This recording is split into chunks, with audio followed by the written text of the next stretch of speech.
Olá, meu amigo, minha amiga, estamos de volta com mais um Portal do José, fechando mais uma semana, agora 16 dias das nossas eleições. E você que está sempre aqui no nosso portal, certamente já me viu falar várias vezes que nesse segundo turno nós não teríamos, nas duas candidaturas que estão se confrontando agora nesse processo eleitoral, a utilização de armas na mesma proporção. Nós não teríamos uma paridade de armas. Se um lado se utilizaria das regras do jogo, do sistema eleitoral, do horário eleitoral e de princípios que sempre defendeu, do outro lado nós temos exatamente uma situação oposta. Alguém que não respeita a lei, alguém que faz uso da mentira, faz uso da fé das pessoas, mistura política com religião, mente descaradamente e tem a seu favor um orçamento secreto e também bilhões de reais que foram utilizados para fazer campanha política às vésperas das eleições.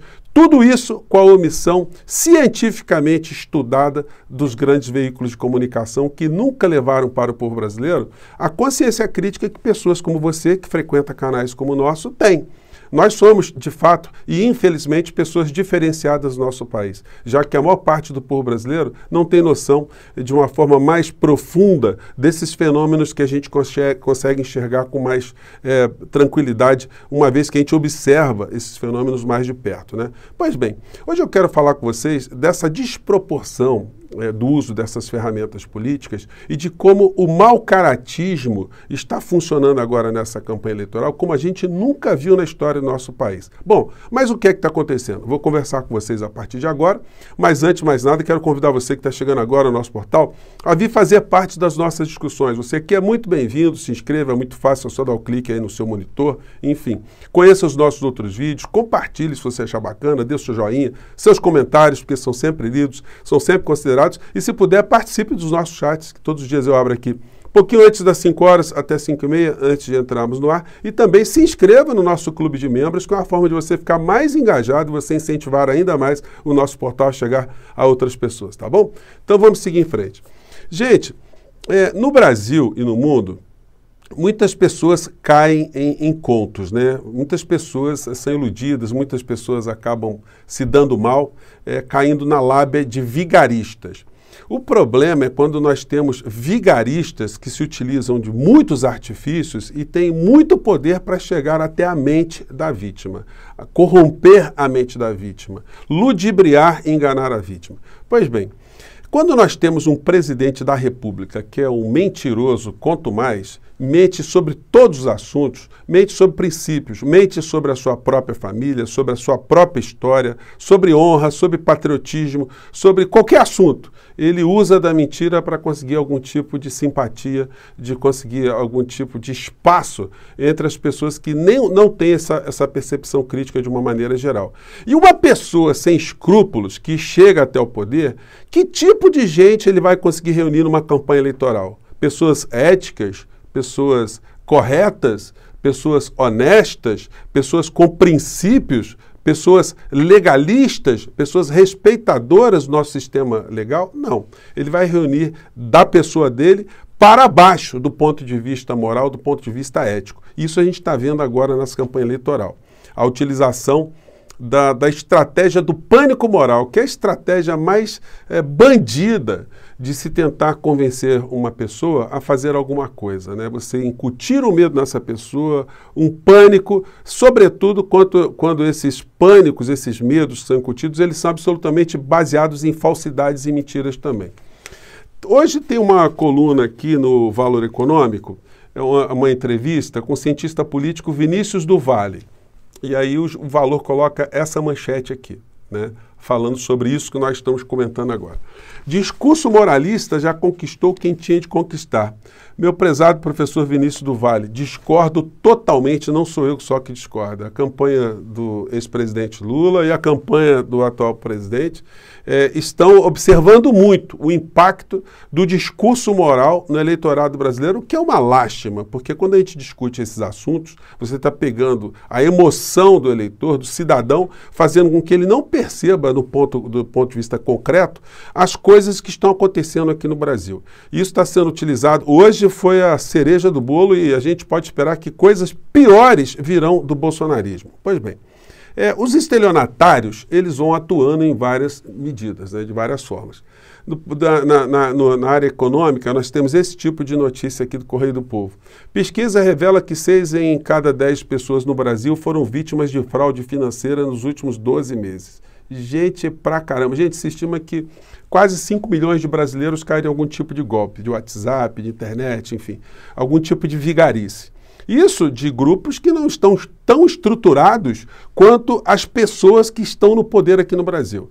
Os golpes bancários disparam e devem gerar prejuízo de 2 bilhões e 500 milhões de reais esse ano. Isso aí de pessoas, sem falar nas que são cantadas, né, para algum tipo de golpe e não caem na armadilha. Então nós temos muitas pessoas, se estima quase 5 milhões de pessoas que estão sendo vítimas desse tipo de banditismo. Ontem eu mostrei para vocês, e circulou muito pelas redes, as falas infames de uma pessoa que não tem como a gente não classificá-la como uma vigarista, uma estelionatária da fé, da política, que fez um discurso hediondo dentro de um ambiente repleto de crianças. Depois eu fui assistir tudo, tinha várias vezes crianças chorando lá, você viu que tinha esse ambiente. Essa mulher, que deve ser responsabilizada civilmente, criminalmente, eleitoralmente, ela tem que sofrer uma pena maior, que é o banimento desses espaços religiosos, porque ela faz mal às famílias. Ela faz mal à sanidade das pessoas, ela faz mal à integridade dos seres humanos. Então, os pastores tinham que dar uma congelada nessa criatura, né? Por menos que ela recebesse algum tipo de sanção concreta dos homens, no campo espiritual ela deveria estar sofrendo também algum tipo de sanção. Eu vou colocar aqui para vocês um trechinho que ninguém viu, não passou para lugar nenhum, mas que vale a pena porque ele vai se conectar com a cena que eu vou mostrar para vocês do horário eleitoral de Bolsonaro hoje, para a gente ver mesmo qual é o caráter dessa gente, né? Vamos pegar aqui o trecho da fala dela. Mas o clamor das crianças, as crianças gritavam, havia choro e gemido nas florestas, havia grito nas cidades. Vocês reparem que o tom é choramingador, né? Choramingando, ela chora em determinado momento. Primeira dama, que é a sua sócia, né, nessa empreitada estelionatária, né? Também toda condoída ali, e vamos seguir. Deus se levantou no trono e ouviu o grito das crianças no Brasil. Isso aqui não é discurso político. Minha senhora, toda vez que se faz discurso em público é um discurso político. Não seja bandida. Gente, vocês me desculpem, eu nunca pensei que eu fosse me referir a uma senhora dessa forma, mas é uma servidora pública, né, ex-servidora pública, e uma pessoa que está atuando de uma forma corrupta na vontade do eleitor. Então isso tem que ser denunciado, a gente não tem que ter receio de... Porque vigarista não tem gênero, você tem vigarista homem e vigarista mulher. Vamos lá. Isso aqui é fala de uma pastora que há 40 anos se arrasta pelo Brasil para pedir à igreja para salvar crianças. Bolsonaro teve a coragem. Irmãos, dia 22 de outubro. Ela errou a data, tá? É dia 30 de outubro, tá, senhora? Que são as eleições aqui no nosso país. Ou a gente sentencia todas as crianças no Brasil à morte. E a morte espiritual também, porque a ideologia de gênero é morte. Eu vou parar por aqui, mas você imagina uma pessoa que está lá na igreja com a sua família, escutando esse tipo de discurso aí. É o fim do mundo, né? Tem que embarcar naquilo que ele está falando, porque uma pessoa que está na posição, está no púlpito ali, ela transmite credibilidade. O fiel, ele acredita que alguém está ali e não é por acaso, né?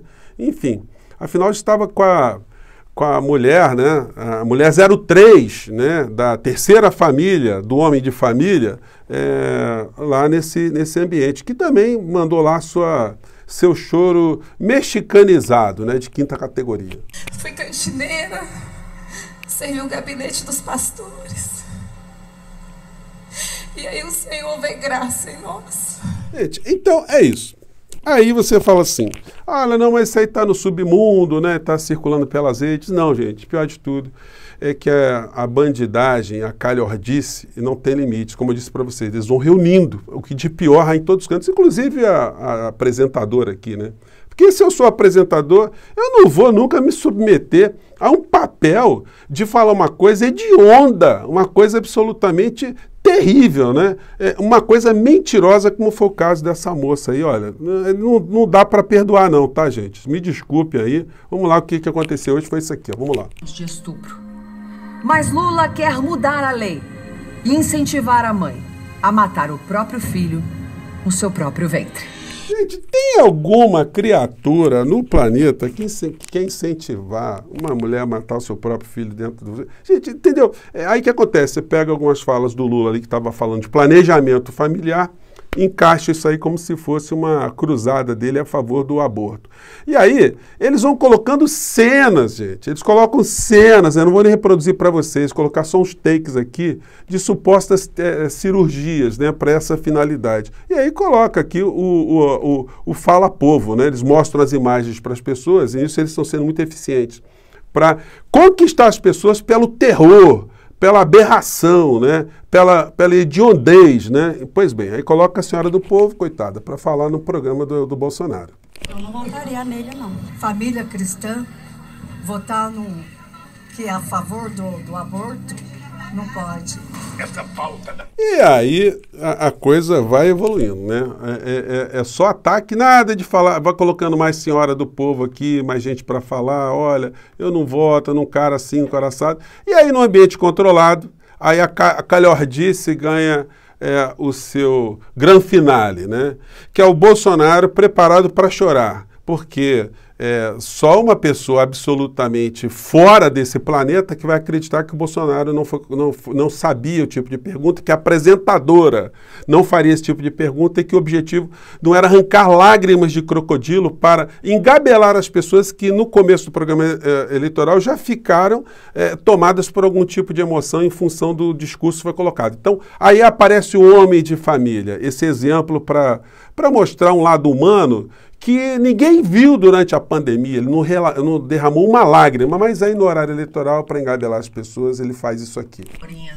Ela mudou a minha vida. Ela está estudando agora, tem 11 anos, está no colégio militar.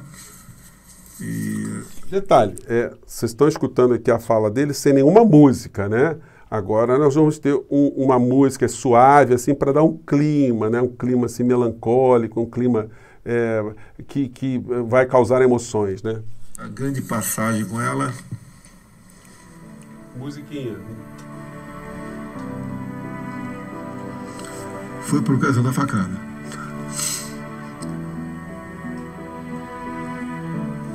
Eu sei o valor de um pai, de uma mãe, e eu pedi a Deus que ela não ficasse órfã do seu pai. Se eu ia conseguir a eleição ou não interessava. Eu não queria ver ela sofrer sem um pai do lado. Gente, sabe o que eu lembrei? Do personagem Rolando Lero, né? Se eu tivesse ali, se fosse uma peça de teatro ali, né? Aliás, foi um teatro, né? Eu levantaria e falaria assim, tome vergonha nessa cara, seu artista canastrão. Tá querendo enganar quem com esse choro aí? Esse choro de Serca Lourenço? Então, gente, não dá para a gente levar essas figuras dentro de uma análise política a sério, porque nós estamos lidando com criminosos. Infelizmente, é isso que está acontecendo. E como eu tenho salientado sempre, né, são criminosos que nutrem, né, que ajudam a esconder o assalto que o povo brasileiro sofre. Aliás, por onde anda Paulo Guedes, o homem dos 10 milhões de dólares escondidos do povo brasileiro em paraísos fiscais, né? Paraíso fiscal que foi descoberto por investigação de estrangeiros, né? Enfim, são essas as figuras. Aí roda mais o programa aqui e vai terminando, né, com Bolsonaro pedindo desculpas pelo comportamento, temperamento dele, mas de fato ele quer o bem de todos, enfim. Gente, é um show de horror. É por isso que muitas pessoas ficam abaladas na sua sanidade mental, na sua sanidade emocional, porque a gente é o tempo todo bombardeando com os canalhas caindo de paraquedas. invadindo nossas casas, o rádio do carro, o rádio da nossa casa, a televisão, e às vezes materializados, né? Materializadas essas falas, em pessoas que estão do nosso lado, dentro do transporte público, num serviço, num posto de gasolina, num barbeiro, numa manicure, num salão, sei lá, no supermercado. Aí a gente vê que, de fato, essa doença ela se espalhou no nosso país de uma forma muito mais tóxica e profunda do que a gente poderia imaginar. E aí eu gosto de sublinhar sempre. Não seria possível esse tipo de fenômeno acontecer no Brasil sem a omissão, sem a cumplicidade dos grandes veículos de comunicação. Esse caos que a gente está tendo nessa campanha eleitoral, essa falta de debates políticos, isso não aconteceu por acaso. Isso já desde antes já estava anunciado. Eu conversei com vocês aqui várias vezes que esse era o propósito. A gente tem uma campanha eleitoral sem discutir problemas do povo brasileiro. Estamos agora às voltas com esses atores canastrões de quinta categoria, tentando engabelar uma parcela do povo brasileiro pelo seu coração, por aquilo que as pessoas ainda têm de bom. Se é que ainda tem alguma coisa de bom, né, nas pessoas, ou de boa, né, dentro da alma das pessoas que se identificam com uma figura como Bolsonaro e que estão juntos com ele. Bom, gente, eu vou ficando por aqui. Hoje, mais tarde, tem resultado da pesquisa Datafolha. A expectativa é que a gente não tenha grandes alterações, porque não aconteceu nada de muito extraordinário, a não ser as patifarias de Bolsonaro lá em Aparecida. Vamos ver se as pesquisas eleitorais estão captando esse sentimento e se o discurso do pânico moral está fazendo algum dano nas campanhas, na campanha progressista, na campanha do ex-presidente Lula, tá bom? Fico por aqui, um grande abraço, a gente se encontra mais tarde. Tchau!